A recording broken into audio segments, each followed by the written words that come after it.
ధ్యాయేత్ పద్మాసనస్థాం వికసితవదనాం పద్మపత్రాయతాక్షీం హేమాభాం పీతవస్త్రాం కర్కలతలశబ్దేమ పద్మాం వరాంగీం సర్వాలంకారయుక్తాం సకలమభేదాం భక్తరం రాం భవానీం శ్రీవిద్యాం శాంతమూర్తిం సకల సురనుతాం సర్వసంపత్ప్రదాత్రీం.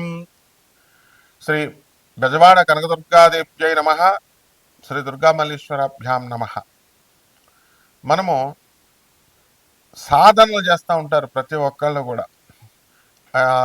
ఈ శాంతులు ఏమండి, మా గ్రహాలు పుట్టినప్పుడు నక్షత్రం బాగాలేదండి, లేకపోతే నక్షత్ర శాంతి చేయించామండి, గ్రహాలు బాగాలేదన్నారండి, లేకపోతే మా ఇంట్లో వాళ్ళు ఎవరో చచ్చిపోయారండి, ఇంట్లో చచ్చిపోయాడండి అందుకని ఇల్లు సంవత్సరం అంతా ఖాళీ చేస్తామండి, తర్వాత పితృదోషాలు అన్నారండి ఏమండి అక్కడికి దానికోసం అని చెప్పేసి గోకర్ణం వెళ్ళి చేయించమన్నారండి.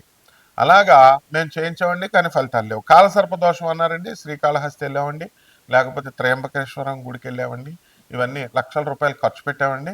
అండ్ లాస్ట్లో ఆఖరిగా అడుక్కు తిని మీ దగ్గరకు వచ్చామండి. ఇదే ఏ జ్యోతిష్కుడికి కలిగేటటువంటి అనుభవాలన్నీ కూడా.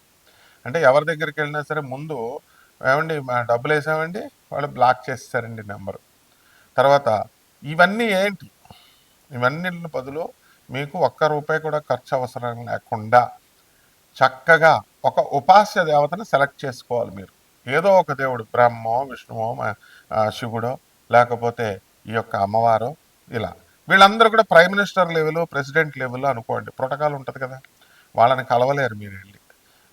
కింద వాళ్ళంతా సెక్యూరిటీలు, చీఫ్ సెక్రటరీలు, వీళ్ళు వాళ్ళు అంతా పెద్ద తతంగా ఉండదు ప్రోటోకాల్. కాబట్టి చిన్న దేవతల్ని సెలెక్ట్ చేసుకుంటున్నారు ఈ మధ్యకాలంలో. ఎవరు ఆ దేవతలు అంటే క్షేమతరమైనటువంటి దేవతలు. ఇప్పుడు మనకి మానవ జన్మ కంటే కూడా పై లెవెల్ ఉన్నటువంటి ఎనర్జీస్, మానవ జన్మ మనం ఎనర్జీయే, దానికంటే హైయర్ ఎనర్జీ ఎవరు? యక్ష, గంధర్వ, కిన్నెర, కింపురుష, అప్సరస, ఆ తర్వాత దేవతలు, తర్వాత వాళ్ళకంటే పెద్ద బ్రహ్మ విష్ణు మహేశ్వరులు, ఆది పరాశక్తి, ఇలా ఏవైతే మన పురాణాల్లో వర్ణించబడ్డాయో, వేదాల్లో, శాస్త్రాల్లో, ఇతిహాసాల్లో, మరి ఇవన్నీ కూడా. అంతేగాని వాటిని చేయాలి కానీ కరాంగుళి మాలలు వేదాల్లో ఇతిహాసాల్లో ఉన్నాయని ఒక అమ్మాయి పబ్లిసిటీ చేస్తుంది. వేదాల్లో ఇతిహాసాల్లో కరాంగుళి మాలలు ఉంటాయి అసలు?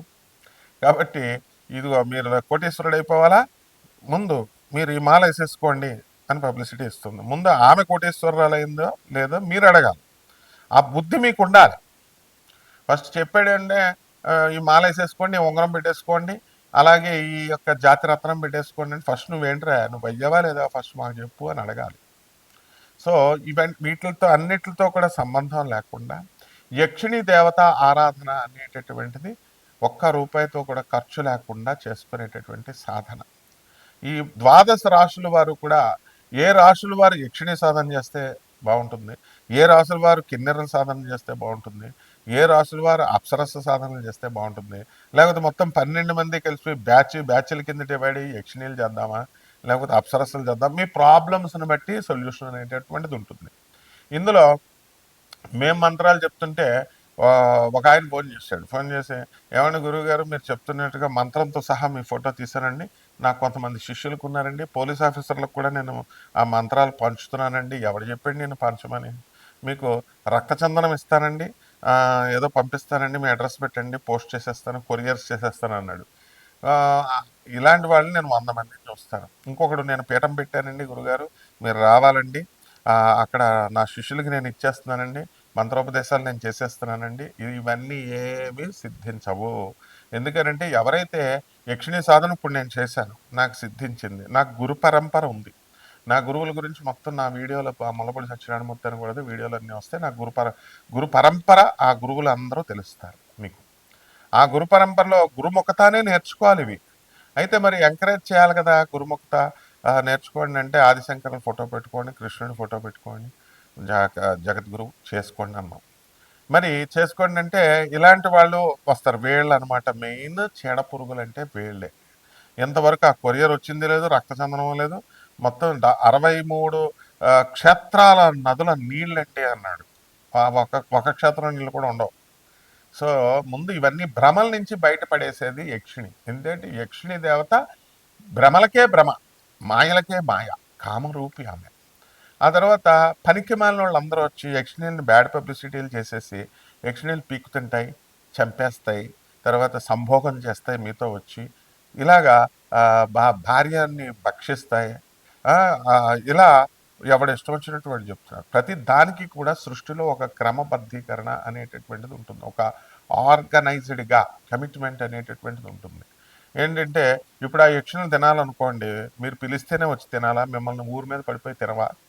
బలులు కావాలనుకోండి అమ్మవార్లకి, బలులు మీరు ఇస్తేనే, నువ్వు ఒక కోడి పెట్టను కొని, కోడి పుంజును కొని నువ్వు ఇస్తే ఆ అమ్మవారు తింటదా?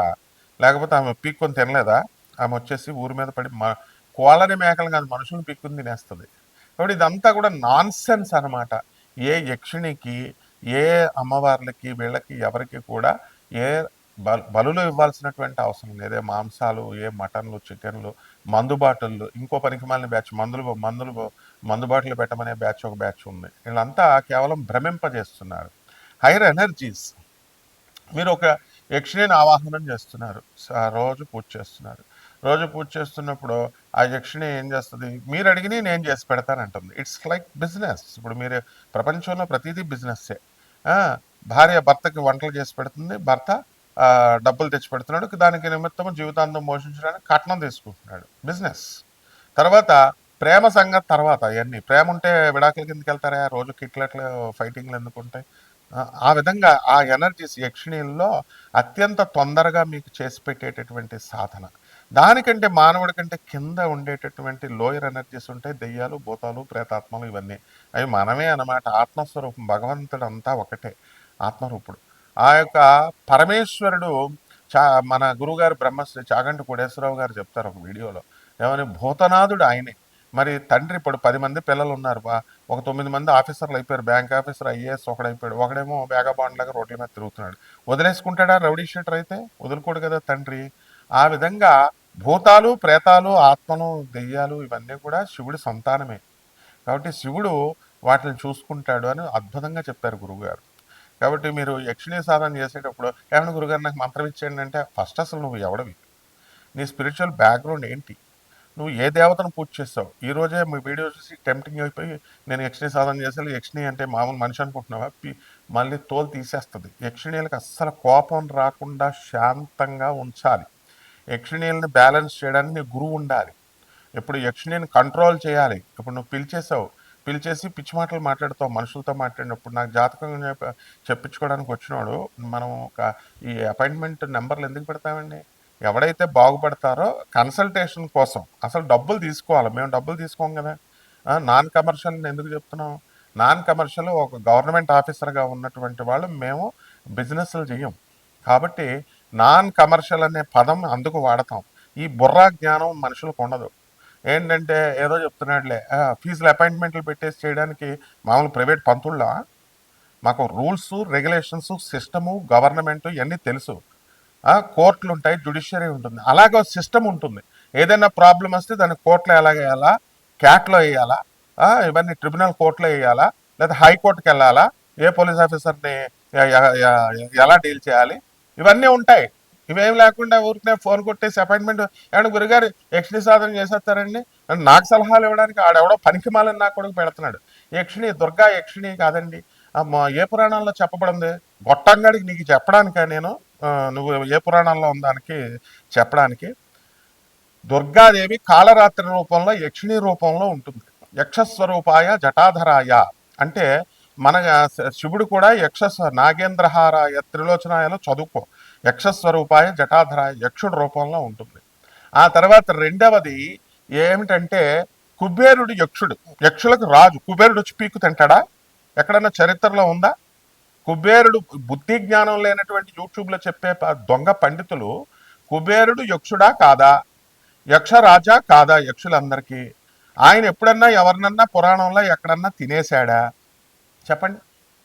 రావణాసురుడు పులస్త్య బ్రహ్మ మానవుడు, రాక్షసులు తినేస్తారు. రావణాసురుడు ఎవరన్నా పిక్కుని తిన్నట్టు బకాసురుడిలాగా ఎవరన్నా మనిషిని అన్నది ఉందా? అంటే రాక్షసుల్లో కూడా కేటగిరీస్ ఉంటాయి.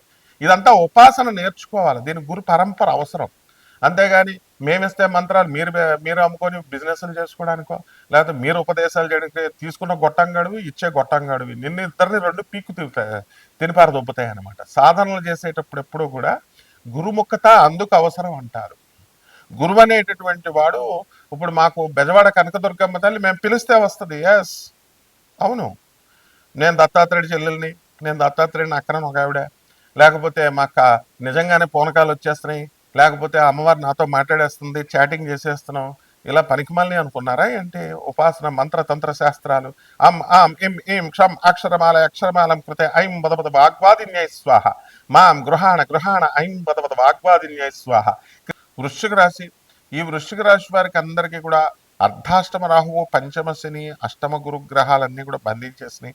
అయినప్పటికీ కూడా రవి, బుధ, కుజ, శుక్ర గ్రహాలన్నీ మకర రాశిలోకి వచ్చినటువంటి కారణంగా మీకు బ్రాహ్మణోపాసన అంటే మీ యొక్క హైయర్ ఎనర్జీస్ని మీరు పూజ చేసుకోవాల్సినటువంటి అవసరం ఉంది. ఈ యక్షిణీలు, గంధర్వులు, కిన్నెర్లు, కింపురుషులు ఇవన్నీ మానవుడి కంటే హైయర్ ఎనర్జీస్. డైరెక్ట్ మనం శివుడిని పెట్టేసుకుంటాం, కృష్ణుని వెంకటేశ్వర స్వామిని పెట్టేసుకుంటాం, లేవన్నా మన అస్టింట్లో మన మాట వినడానికి ఆదిపరాశక్తి దుర్గమ్మ నా ఒంటి మీదకి వచ్చేది ఏం కుదరవు. రండి, దమ్ముంటే యక్షిణి సాధన చేయండి. అటువంటి పూనకాలు వచ్చేవాళ్ళు వీళ్ళందరికీ చెప్పుద్ది, యక్షిణి వచ్చే ఆన్సర్ చెప్పుద్ది. కాబట్టి ఈ యొక్క వృశ్చిక రాశి వారికి అందరికీ కూడా అప్పుల బాధలన్నీ కూడా చాలా అధికంగా ఉన్నాయి. ఇవన్నీ కూడా పోతాయి. ఆర్థికంగా వీళ్ళకి ఇంప్రూవ్మెంట్ అనేటటువంటిది కనబడుతుంది. అండ్ వీళ్ళంతా కూడా కన్ఫ్యూజన్లో వెళ్ళిపోయారు వృశ్చిక రాశి వాళ్ళు. అండ్ మైండ్ స్టెబిలిటీ అనేటటువంటిది అస్సలు లేదనమాట. ఈ యొక్క కాంబినేషన్, ఈ ప్లానెట్స్ కాంబినేషన్ వల్ల ఆదాయాలు పెరిగినప్పటికీ కూడా మీ వల్ల మీ పిల్లల్ని హాస్టల్స్లో వేసేసుకోవడం, మీరు ఎవరి ఇష్టం వచ్చినట్టు వాళ్ళతో స్నేహాలు చేయడము, ఈ రకంగా మంచి చేసేటటువంటి వాళ్ళని వదిలేసి చెడ్డ వాళ్ళని పట్టుకోవడం, వాళ్ళతో తిరగడం, వాళ్ళతో మాట్లాడుకోవడం, ఇలాంటివన్నీ కూడా చేస్తూ ఉంటారు. కాబట్టి ఈ రాశి వారికి అంతగా గురుబలం ఎప్పటికే అయితే లేదో అప్పుడే డౌన్ అనమాట. ఎప్పుడైతే గురుబలం లేదో వాడికి అంత ఆస్తున్నా, ఎంత డబ్బున్నా వాడి లైఫ్ ఈజ్ జీరో అనమాట. కాబట్టి ఎందుకంటే విజ్ఞత ఉండదు, బుద్ధి లేకపోతే ఏమవుతాయి పనులు, ఏం జరగవు. కాబట్టి ఈ యొక్క క్రోధం అనేటటువంటిది బుద్ధిని వినశ్యతి, నాశనం చేస్తుంది. కాబట్టి క్రోధాన్ని కంట్రోల్లో ఉన్నవాళ్ళు మాత్రమే యక్షిణీ సాధనలోకి రండి. 100% వృశ్చిక రాశికి అధిపతి అయినటువంటి కుజుడు దానికి ఈ యక్షిణీలకి అధిపతి. కాబట్టి చక్కగా ఈ యొక్క సాధన మీకు బ్రహ్మాండంగా చేస్తుంది. సుదీర్ఘమైనటువంటి సాధన చేయాల్సినటువంటి అవసరం లేదు. కేవలం 7 రోజులు, 21 రోజులు, 11 రోజులు, 41 రోజుల్లో కొట్టుబడేస్తుంది. కాబట్టి అటువంటి ఈ యక్షిణీ అమ్మవారిని చక్కగా మీరు ఓం యక్షిణ్యాయ నమః అంటూ మీరు పూజ చేసుకోండి. ఇంకా మనము ఈ యొక్క అమ్మవారికి క్రియాశీలకంగా మనకి రజోగుణంతో ఉన్నటువంటి బీజాలని సంపుటీకరణం చేసి మేము మంత్రం ఇవ్వడం అనేటటువంటిది జరుగుతుంది. పరిహారాల దగ్గరికి వచ్చేసరికి ఈ యొక్క గురుడికి గురుజపం చేసుకోండి, గురుస్తోత్రాలు చదవండి, గురువుకి లోంపావు శనగల్ని ఈ యొక్క పసుపు రంగు వస్త్రాల నుంచి పేద బ్రాహ్మణులకి గురువారం నాడు ఉదయం 7 గంటలకు దానం చేయండి. ఎప్పుడు కూడా బ్రాహ్మణికి దానం ఇవ్వాలి. అలాగే ఈ యొక్క మేడి చెట్టు దగ్గరికి వెళ్ళి గురుస్థానంలో కూర్చొని గురు చరిత్ర పారాయణ చేసుకొని మేడి చెట్టుకు పూజ చేసుకుంటూ తులసి చెట్టుకు చేసినట్టుగా ఈ రకంగా మీరు చేసినట్లయితేనే మీకు ఇది సిద్ధిస్తుంది. శుభమస్తు.